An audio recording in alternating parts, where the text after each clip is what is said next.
In case you didn't know, I'm not sure if they ever mentioned this in the broadcast today or at all this weekend, but just in case you didn't know, did you know that this weekend was the 40th anniversary celebration party thing at Martinsville for Hendrick Motorsports?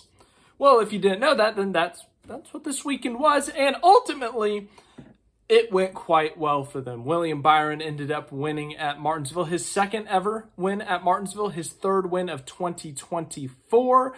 And he got himself, or I guess he, Chase Elliott, and Kyle Larson got Hendrick Motorsports a 1-2-3 on their big weekend. Kyle Larson was on the pole as well. So other than stage two, it was a complete sweep of the weekend for Hendrick Motorsports. About the best way it could have gone. Only thing I think they wish would have been better, I think they wish Bowman would have finished fourth instead of eighth or ninth. We'll look at the finishing results later.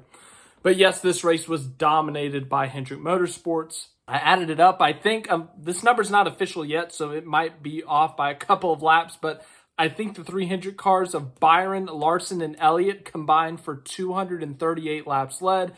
Larson won stage one. Byron obviously ended up winning the race. And of course, the 1-2-3 finish, which by the way, there has never been a 1-2-3 finish by a single team in the history of Martinsville, which is kind of crazy. And it's also kind of crazy that it happened today with Hendrick. People are definitely going to say it was rigged. Anyways, yes, William Byron off to another hot start. This next-gen car fits his style. He's been winning a lot in it. He has the most wins in the next-gen car, and he has once again put the 24 car in victory lane. 24 winning a lot is a very common thing, as was set by Jeff Gordon, and the 24 winning at Martinsville a few times, also a trend set by Jeff Gordon. William Byron redeems the red Exalta 24 from Phoenix 2014, which we do not talk about on this channel except for that one time. Anyways, all four Hendrick cars ran red, ruby, 40th celebration thingy. We'll watch it. Paint schemes, special paint schemes. I'm sure you guys are tired of hearing about Hendrick already. You probably were before this video. Anyways, now to the race itself. Something's got to change, man. Martinsville used to be one of my favorite races of the year, or both the dates on the calendar were my favorite races of the year. Martinsville always provided great racing, sometimes even chaos, wrecks, late race restarts, whatever it may be. This instance, we did get a late race restart, I guess. The second straight week that we had a late race restart, the guy who seemed like had the win in the bag with a lap and a half to go, a caution happens. John Hunter Nemechek wrecked, but Byron ended up winning this week, unlike Truex last week. But anyways, the short track package, the short track racing in the next-gen car, it's been rough. Today was better than Martinsville 2 years ago. That was the worst Martinsville race I have ever watched. But today wasn't great. It wasn't even really good, if we're being honest. It was difficult to pass. Passing was possible, and we still saw some side-by-side racing. Guys could cut through lap traffic and whatnot. And we saw William Byron make his way up from 18th to 7th in that first run, the first stage, the first 80 laps. But other than that, meh. The race was really just meh. Since this next-gen car, NASCAR's really just tweaked what happens with the car in terms of the short tracks, and it's all been aerodynamic stuff. At some point, they've got to take a big swing. Either horsepower or talk to Goodyear about tire fall-off, because, oh my goodness, Joey Logano ran the same left side tires for almost 190 straight laps and only fell like 5 spots. He lost the lead on lap 175. So it took 175 laps for those left side tires to essentially be outdated compared to left side tires that were 80 laps newer. And that's when I think Denny Hamlin eventually got by him. And then once Hamlin went by him, Logano's left sides were gone and he got passed by Bubba Wallace, Kyle Larson, Chase Elliott. He ends up finishing 6th in stage 2. So we either need more tire fall off or we got putting more power in this car. I'm tired of these tiny little tweaks that make the racing that much better. I would try to compare it to Martinsville races in the next-gen era, but other than the 2022 spring race and the Hail Melon, I can't remember a single thing about Martinsville in the next-gen era. I could tell you who won the races. I could maybe guess who finished where. but there has just not been memorable racing at short tracks in the next-gen era, with the exception of the Hail Melon. And that's all I got off the top of my head. Richmond's had some strategy races. Bristol this year was fantastic. You know, when we had tire fall off at Bristol, insane tire fall off, it was a great race. Today, there was rubber being laid down on the track, which is great, but the tire fall off just was not fully there, as we saw exampled by Joey Logano.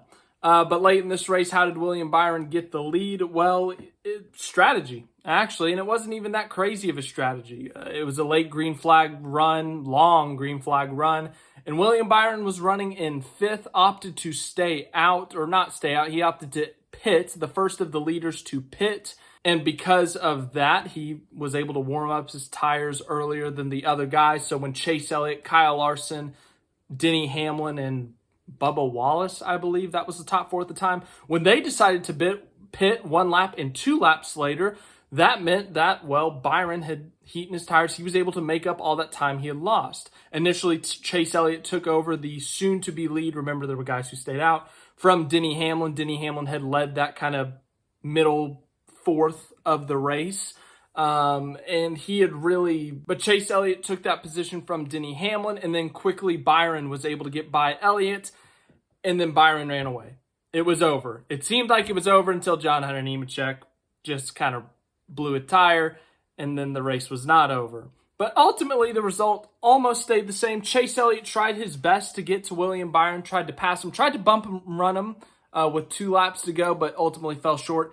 It's so hard to bump and run with these cars. The brakes are so big, tires are so big, you really got to knock the crap out of someone to bump and run. And when it's your teammate on a day like this for Hendrick Motorsports, Elliott didn't want to do anything too extreme. And ultimately, I think he just burned up his tires too much, and Larson was able to get by him on the last lap. And even Bubba Wallace almost got him at the stripe to ruin the 1, 2, 3. But let's look at your finishing results. William Byron is your winner, putting the Exalted 24 in victory lane, just like Jeff Gordon did all those times. But that is win number 11 at Martinsville for the 24 car. Number 2 for Byron. Byron's 3rd win of the season. It is yet again looking like another great season for William Byron. Had 6 wins last season, made the championship 4, fell short of the championship. But this year, he's looking to have another championship caliber season. He had a couple rough races there. You know, Vegas, he had some bad luck or whatnot. Phoenix was not his greatest race, but you look at how he's done recently. He dominated at COTA. Today at Martinsville, he wasn't the most dominant car, but he started 18th, quickly made his way into the top 10, then slowly made his way into the top 5, and when the opportunity struck, he was able to get the lead, and he was able to hold on and really pull away from the field. He was the best car, it seemed like, that last stint of the race. And, you know, people always say, oh, William Byron backed into wins, or, you know, all of his wins are flukes. Not really. He genuinely drove his way up through the field today. And, you know, yeah, they made a strategy call that ended up getting him the lead, but it wasn't like an absurd, crazy strategy call. They pitted 2 laps earlier than everyone. Okay? So great win for Byron. This is going to be a significant one. He won Hendrick's 300th race win. And then, of course, he went today on the 40th anniversary celebration thing. So William Byron getting some milestone wins for Hendrick Motorsports. Does it in the 24 car with Jeff Gordon in attendance. Rick Hendrick was not at the race due to having a knee surgery, so he was not a part of the post-race celebrations, at least not at the track. I'm sure they'll do something tomorrow in Charlotte. Kyle Larson finished second, really good day for him, ran top 3, top 5 the entire race, led 80-something laps in this thing, won a stage, so he got a playoff point, just really good day for him. I think he's going to either be leading the regular season standings or second in the regular season standings. Larson's had a really good start to the year. He's been running top 5 at multiple types of tracks. He's won a bunch of stages. He's got a race win at Las Vegas, so it's a good start to the year for Larson. Chase Elliott finishes 3rd. It seemed like today might be the day that Elliott snaps the winless streak. Martinsville has been a really good track for him the past few years. Ultimately, yes, he did fall short, but he led the most laps he's led in I don't know how long. He looked like he had winning speed today. He ran top 5 the entire race today. Top 3 probably the majority of the day today. if this was better than probably every Chase Elliott race of 2023, which I know isn't saying much because he had a rough year last year, but they need stuff like this, okay? They need to run up front. They need to score stage points in both stages. They need to get the result to show the speed they had, and they finally got that today, scoring 15 stage points on the day, leading 60-something laps, and finishing third, having a shot at the win at the end of this thing. They're going to win this year. They've shown the speed early on. They showed it this week. They had some speed at Richmond last week. So they're going to win at some point. It's just a matter of getting everything to go their way. So fourth place, Bubba Wallace, really good day for him. Was up in the top 5 for most of the race. And if he wasn't, he was in that 6th to 8th range. Just a really solid day from Bubba Wallace. Great qualifying effort, great race effort. I remember when he was at Hendrick Motorsports, he genuinely ran like top 10 on speed the entire race. I think he ended up finishing 12th or something because there was something wrong with the car. I can't remember the exact situation, but he led some laps in that race. And once again, another great Martinsville result for Bubba Wallace. Another top 5 for him this year. I think this is his 3rd or 4th. Ryan Blaney finishes 5th. Oh my goodness, what a day for Ryan Blaney. Most recent winner at Martinsville prior to today. Started decent, I think. Started up in the top 10 and then fell backwards, kept on going backwards, made a pit call, and they were running in the 20s, getting bumped around. And it was like, okay, Ryan Blaney's going to suck today. That's really weird. That's really off. Ford has been not great this season. And, well, this about just shows how they've done this year. Then all of a sudden, Ryan Blaney starts marching his way through the field and finishes 5th. Good for him. How about that? 6th place, Joey Logano was in the top 10 most of the day. Led a bunch of laps on that strategy call where they only put 2 tires on the car. Was able to hold everyone off. I'm not mad at Joey Logano for, doing what's in his best interest to try to win the race. It's just that it is a little bit annoying as a NASCAR fan when nothing happens to those left side tires after 175 laps when other guys have 4 fresh tires 80 laps fresher. So, but Logano back-to-back great weeks for him. Finished 2nd at Richmond last week. Did he lead in that race? I can't remember. But led a bunch of laps in this race today. Was up front the majority of the day. After the bad start they had to this season, they desperately needed a couple of good runs, and they got some great runs with Richmond and Martinsville. 7th place, Tyler Reddick. I don't think I heard his name all day. So, good top 10, Tyler Reddick. 8th place, Alex Bowman, the lowest finishing driver of the Hendrick Motorsports bunch. Was up in the top 5 for a little bit, but for the most part was in the back half of the top 10. Good day for Bowman. He's been solidly consistent this year. Has a few top 5s, has a couple more top 10s, and that's about where he ran today. So good job by Alex Bowman. 9th place, Ryan Preece, a great short track racer. 10th place, Chase Briscoe was in the top 10 almost all day. Great race for Chase Briscoe. 11th place, Denny Hamlin. Denny Hamlin, this is so confusing. He ran top 5 the second half of this race. Or maybe let's call it the second 2/3 of this race. And they made the call. They were running 4th or 5th when the caution came out with 2 to go. And they made the decision to pit. That went horribly wrong. He had 4 fresh tires and lost a spot. Yeah. At Martinsville. He did win a stage, though, so he got a playoff point. Good for him. 12th, Eric Jones. 13th, Todd Gilliland. Great day for him. Was running in the top 10 at times today. Went for that 2-tire strategy that Logano went for, but had a wedge wrench stuck in the car, so had to come back down pit road. But they were able to rally, get back into the top 10, and ultimately a 13th place finish. Really good finish for Todd Gilliland. 14th, Ross Chastain. 15th, Chris Buescher. Rough day for RFK. They were usually really good at the short tracks, but they were off today. 16th, Kyle Busch. 17th, Carson Hocevar. 18th, Martin Truex Jr. was up front early in this race, but fell off.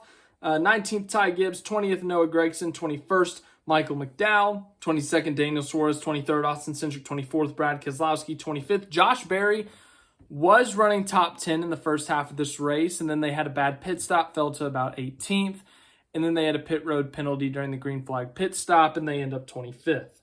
26th, Kaz Grala. 27th, Josh Williams. 28th, Daniel Hemrick. 29th, Ricky Stenhouse Jr., 30th, Justin Haley, 31st, Zane Smith, 32nd, Corey LaJoie, 33rd, Harrison Burton, 34th, Austin Dillon, 35th, Christopher Bell this year. It's either top 5 or a stinker of a race. He finished top 5 at Daytona, wrecked on lap 2 in Atlanta. Then he had an awful race at Vegas where he spun like 4 times. Then he won at Phoenix. Then he ran top 5 at whatever was after Phoenix. And then, point being, there's no in between for Christopher Bell. It's either top 5 or just run absolutely terrible and spin out a bunch. So that's Christopher Bell's year so far. John Hunter Nemechek, 36th, and David Starr, 37th. David Starr got lapped on lap 18 of this race. Anyways, thank you guys for watching this video. Once again, just kind of a meh race. We've seen a lot better Martinsville races before. In the next-gen era, I don't even know where to put it because the majority of the Martinsville races in the next-gen era have been forgettable. But Hendrick Motorsports 1, 2, 3. Let me know what your thoughts were on the race in the comments. We will be here once again tomorrow for the Monday after live stream. So I'm looking forward to talking about it a bit more. But thanks again for watching. Hope you enjoyed. See you guys tomorrow.